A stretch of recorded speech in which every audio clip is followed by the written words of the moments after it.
ಜಗತ್ತಿಗೆ ಯಾವ ರೀತಿ ಸಂಯಮದಲ್ಲಿ ಅಥವಾ ಇದು ಆ ಏನು ದುಶ್ಯಾಸನ ಸೀರೆ ಸೆಳೆಯುವ ಟೈಮಲ್ಲಿ ಕೃಷ್ಣ ಪರಮಾತ್ಮ ಸೀರೆಯನ್ನು ಹೆಂಗೆ ನೀಲಮ್ಮನವ್ರಿಗೆ ಸೀರೆ 100 ಮೈಲಿ ಬೆಳೀತು, ಆ ರೀತಿ ದ್ರೌಪದಿಯ ವಸ್ತ್ರಾಭರಣ ಸೀರೆಯನ್ನು ಸೆಳೆಯುವಾಗ ಸಾವಿರ ಒಂದು ಕೂಡಿ ಸೀರೆ ಬರುವಂಥದ್ದಾಯ್ತು.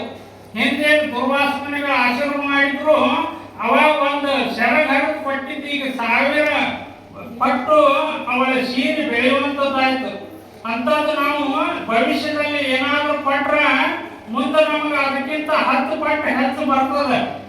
ಹಿಂದೆ ಒಬ್ಬ ಕೃಷ್ಣ ಮತ್ತು ಅರ್ಜುನ ವಿಹಾರಕ್ಕಾಗಿ ಹೊಂಟಿದ್ರು.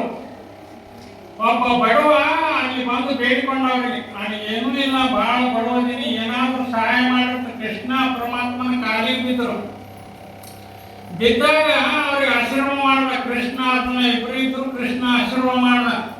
ಅವಾಗ 1000 ಹಣ್ಣು ಬತ್ತು, ಒಂದು ವಜ್ರದ ಉಂಗುರ ಬತ್ತು. ಅದನ್ನು ತಗೊಂಡು ಹೋದ. ಅದನ್ನು ಸರಿಯಾಗಿ ಉಪಯೋಗ ಮಾಡಲಿಲ್ಲ. ಮುಂದೆ ಅದನ್ನೆಲ್ಲ ಸೆಳ್ಕೊಂಡ್ಬಿಟ್ಟ ಕೃಷ್ಣ. ಸೆಳ್ಕೊಂಡು ಮತ್ತೆ ಬಡವನಾಗಿ ಅವ ತಿರುಪತಿ ಹೊಂಟಿದ್ದ.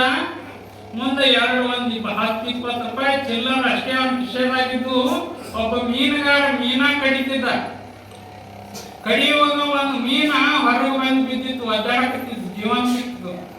ಏನು ಎಲ್ಲ ಮೀನ ಕಡಿತಾನಲ್ಲ, ಇದು ಒಂದು ಹೊರಗೆ ಬಿದ್ದು ಒದ್ದಾಡಕತ್ತಿದ್ದು, ಇದನ್ನು ಒಂದಾದ್ರೂ ಉಳಿಸ್ಬೇಕಂತೇಳಿ ಅವನಿಂದ ಇದಕ್ಕೆ ಎಷ್ಟು ಹೇಳ್ತಿ, ಇದನ್ನ ಕೊಂಡ್ಕೋತೀನಿ ಅಂತ ಹೇಳುವಾಗ 20 ರೂಪಾಯಿ ಅಂತ ಹೇಳೋ.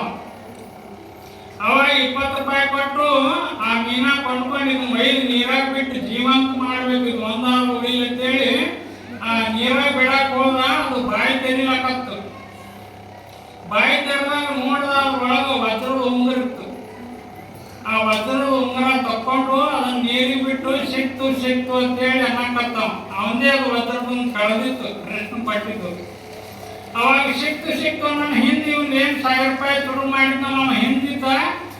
ನನಗೆ ತನಿವ ನನ್ನನ್ನು ನೋಡ್ಯಾನವ ಸಿಕ್ತು ತಪ್ಪಾಯ್ತು ಅಂತೇಳಿ ಅವ 1000 ರೂಪಾಯಿ ಕೊಟ್ಟು ಅವನು ಕೂಡ ಹೋದ. ಅವಾಗ ಅರ್ಜುನಂದ, ನೀವು 1000 ಹಣ್ಣು ಬಂಗಾರದ 1000 ರೂಪಾಯಿ ಕೊಟ್ಟಿದ್ರಿ, ಅದನ್ನ ಕಸ್ಕೊಂಡ್ರಿ, ಮತ್ತೆ ಈಗ ಕೊಟ್ರಿ. ವಜ್ರದುಂಗ್ರ ಇದು ಮಾಡಿದ್ರೆ ಅದನ್ನ ಕಳ್ಕೊಂಡಿದ್ದ, ಮತ್ತೆ ಈಗ ಸಿಕ್ಕಿತು. ನೀವು ಕೊಡೋದು ಕಸ್ಕೊಳ್ಳೋದು ಹಿಂಗ್ಯಾಕೆ ಮಾಡ್ತಿರ್ತ ಅರ್ಜುನ ಕೃಷ್ಣ ಕೇಳ್ದ.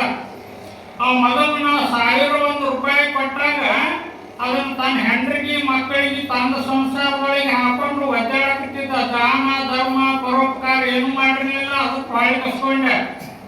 ವಜ್ರದುಂಗ್ರ ಕೊಟ್ಟರು ಕೂಡ ಅದನ್ನು ಸರಿಯಾಗಿ ಬಳಕೆ ಮಾಡಿ ತನ್ನ ಸಂಸಾರಕ್ಕೆ ಹಾಕೊಂಡು ಅದಕ್ಕಾಗಿ ಅದನ್ನು ಕಸ್ಕೊಂಡೆ. ಮುಂದೆ ಅವನ ಬೈಲಿ 20 ರೂಪಾಯಿ ಇದ್ದಾಗ ಒಂದು ಮೀನ ಉಳಿಸ್ಬೇಕನ್ನೋ ಭಾವನೆ ಬಂತ ಅವಂಗ. ಒಂದು ಜೀವನ ಉಳಿಸುವುದ ಸಲ ಬರೀ 20 ರೂಪಾಯಿ ಖರ್ಚು ಮಾಡಿದ್ನಲ್ಲ, ಅದು ನನಗೆ ದಾನ ಧರ್ಮ ಪರೋಪಕಾರ ಒಂದು ಜೀವ ರಕ್ಷಣೆ ಮಾಡಿದ್ದ ಒಂದು ಒಳ್ಳೆಯ ಕಾರ್ಯ ಮಾಡಿದ್ರಿಂದ ನನಗೆ ಮನಸ್ಸಿಗೆ ಸಂತೃಪ್ತಿಯಾಗಿ ಮಾಡಿ ಎಲ್ಲ ಅವನಿಗೆ ಕೊಟ್ಟೆ ಅಂತೇಳಿ ಅರ್ಜುನ ಮುಂದೆ ಕೃಷ್ಣ ಹೇಳ್ದ. ಅದಕ್ಕಾಗಿ ನಾವು ಜೀವನದಲ್ಲಿ ನಮ್ಗೆ ಸಾಕಷ್ಟು ಸಂಪತ್ತು ಭಗವಂತ ಕೊಟ್ಟಿದ್ದು ದಾನ ಧರ್ಮ ಪರೋಪಕಾರ ಮಾಡಿದ್ರೆ ನಮಗೆ ಮುಂದೆ ಅದರ 10 ಪಟ್ಟು ಆ ಭಗವಂತ ನಮ್ಮ ಬೆನ್ನಿಗೆ ಹಾಕೊಂಡು ನಮ್ಮನ್ನ ಕಾಯುವಂತ.